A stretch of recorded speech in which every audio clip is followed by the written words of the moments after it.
Les quatre facettes du tonnerre, c'est un conte.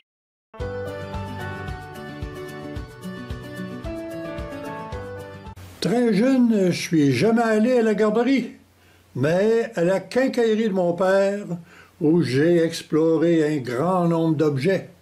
Tout devenait un jouet. Un jour, j'ai trouvé des petites feuilles de tôle pour isoler un tuyau de poêle. Au moins de mouvement, un effet sonore. Alors, c'est le tonnerre si on manipule bien. J'ai eu le goût d'expérimenter cet effet auprès de ma tante Germaine, qui avait bien peur du tonnerre. Elle nous visite un jour où il pleuvait. Mon grand-père dit que le temps était à l'orage.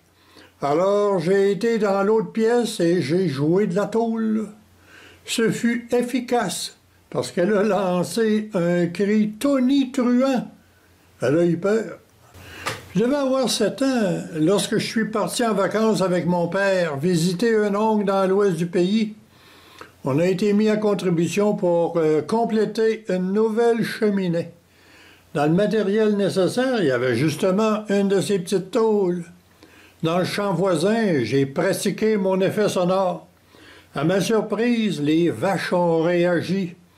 Ils ont rapidement gagné l'étape. J'ai eu peur qu'ils se fassent une panique. Vers l'âge de 15 ans, on m'a envoyé dans une famille anglaise pendant les vacances pour améliorer mon anglais. Un soir, un gros orage gronde et tout d'un coup, l'électricité est coupée et la foudre tombe sur le réfrigérateur avec un grand bruit d'accompagnement. Encore cette fois, j'ai eu peur et j'évitais tout ce qui était métallique.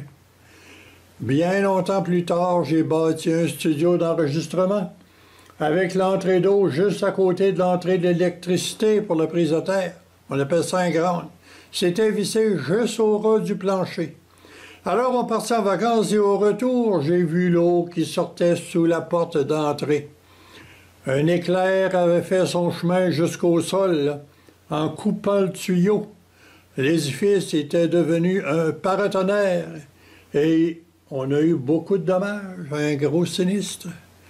Très récemment, et c'est ce qui a suggéré cette histoire, la foudre a frappé le garage de mon frère. Le lampadaire, l'ouvre-porte de garage, le chargeur de batterie et l'électricité, bien évidemment, tout est hors d'usage et on attend justement la conclusion de cette attaque. Franklin, avec son cerf-volant, avait documenté la foudre, mais maintenant je peux vous assurer qu'il avait raison. L'éclair, le tonnerre, l'eau qui s'infiltre, l'électricité qui s'absente, les appareils qui subissent un choc fatal, c'est une puissance de la nature bien connue avant qu'on craigne les changements climatiques. Ma tante Germaine est décédée depuis longtemps. Elle aura encore plus peur que le petit effet sonore de la tôle. Ah, on n'a encore rien vu.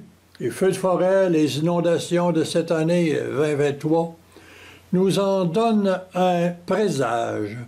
Tout peut arriver. Quel multimédia!